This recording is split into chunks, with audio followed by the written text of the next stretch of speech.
Okay, JJ. Hey Jeff, how you doing today? Great, JJ. How are you? I'm well, thanks. Hey, I wanted to ask you before we start talking about practice. You guys did that UTSA Giving Day these last few days. I saw you had a role in that. How would you say things went for the program? I haven't had a chance to speak to Dr. Compost about that. I know there's a lot of effort and energy put into it. I haven't even checked the results yet. So I really couldn't answer that honestly. But I'm fixing to meet with her as soon as we're done, and we're fixing to tour the race facility together, and I'm sure she'll give me an update. Along the lines with the race facility, just can you describe the excitement as it's getting closer? It seems like it's almost we're around the corner from that.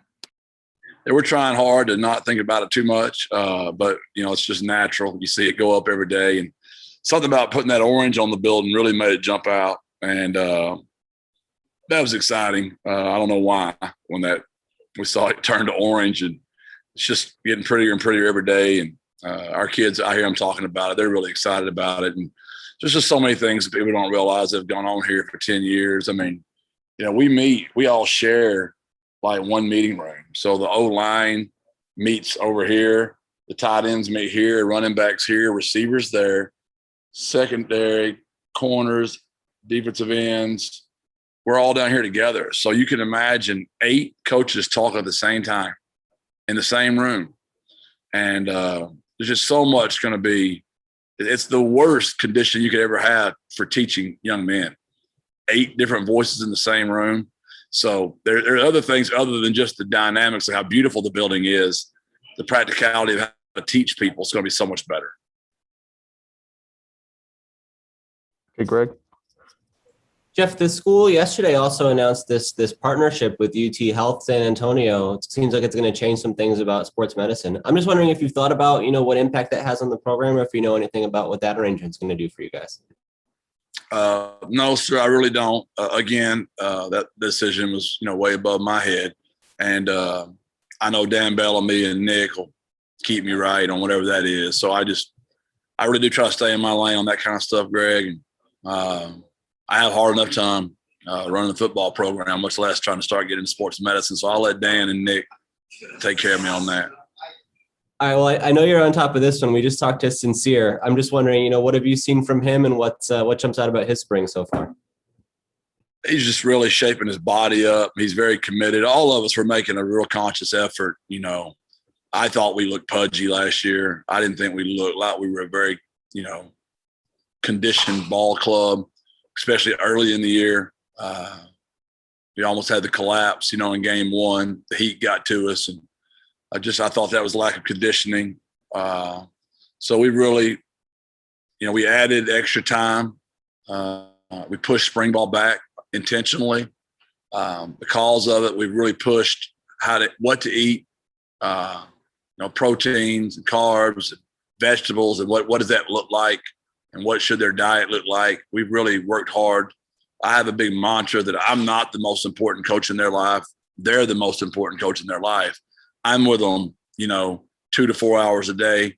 They're with themselves 24 hours a day. So I would say his body, he's really worked hard at trying to slim up, lean up, so he can pick up a little more top end speed. If you study those running backs in the National Football League, the ones they draft, they're usually elite sprinters. They run very fast. There are guys that make it in the league that are not the top speed guys, but most of those draft picks are the top speed guys. Yeah, he was just telling us that he felt like, I think his words were, a fat guy at the start of the year. Did you see a big difference in him as the season went along, and how much of a process was that? Well, he said it, not me, right? So I thought all of us were a little pudgy, including the head coach, just from being laid up with COVID.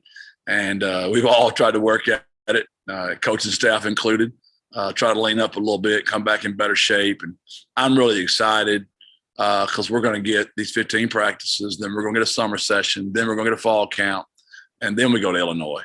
Where last year, you know how that was. It was just, here it is. And but I was very proud of how we played and how clean we were in spite of all that training or lack of training. And for Sincere, do you see a big difference now versus just the start of last season? I think he said he's like at least 5 pounds lighter or so. He's just more mature. I can tell that him having a daughter, legacy, him thinking about how he's going to provide for her, that just puts a different dynamic when you're a young man. I was a father at a young age. You know, I was probably 23, 24 when we had Jordan. So I know how I changed immediately the day Jordan was born. Sincere as a young man. And the moment that baby's born, there's something that just changes in a man because you realize everything is dependent on you now. And I think he feels that. And I just see tremendous maturity and wisdom. And just like I'm coaching him. He's always been easy to coach, don't get me wrong, but he's even an easier version to coach. You mentioned, and he mentioned as well, kind of wanting to get faster and to use the spring to do that. How do you chase that goal? Like, how does a player get faster? Well, it's really pretty simple. You got to sprint. You got to run fast to be fast. You know, you can't go jogging. You can't go stay on a treadmill. You got to sprint. You got to do some resistance training. You got to become more flexible. You got to become stronger. You got to become leaner. I mean, so we're really, really working hard on resistance training. We're working hard on flexibility, range of motion, body fat, and we're sprinting a lot. We know it. There's a reason I spread our practices out the way we do. I won't follow to be able to keep training these guys. So, you know, we always have an off day.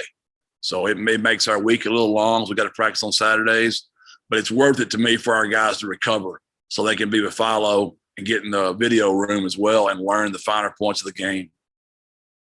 And we talked about the strength and conditioning component, but how much easier is it to manage the diet side of that too when they're actually kind of on campus and around the program versus last year where everybody was kind of on their own at this time? So much better. I'm not going to drop any names. We've got some guys, you know, that played well for us last year that came in 30 to 35 pounds overweight. That's hard to get rid of. We had guys playing through the whole season at 15 to 20 pounds overweight. Body fat's just through the roof as far as our percentage, just too much. And it's a miracle we didn't get injured more than we did get injured. So you're exactly right. Us being able to monitor that and just talk to them about it. You know, I really believe that they made all of us take our shirts off and none of us ever could wear a shirt. We'd all eat differently. But if I can cover this thing. I got on 2 layers today. I mean, I got on an undershirt and I can cover up some stuff, right? So I make our guys, we take a picture of them with no shirt on when we start, and we're going to take one when we're done.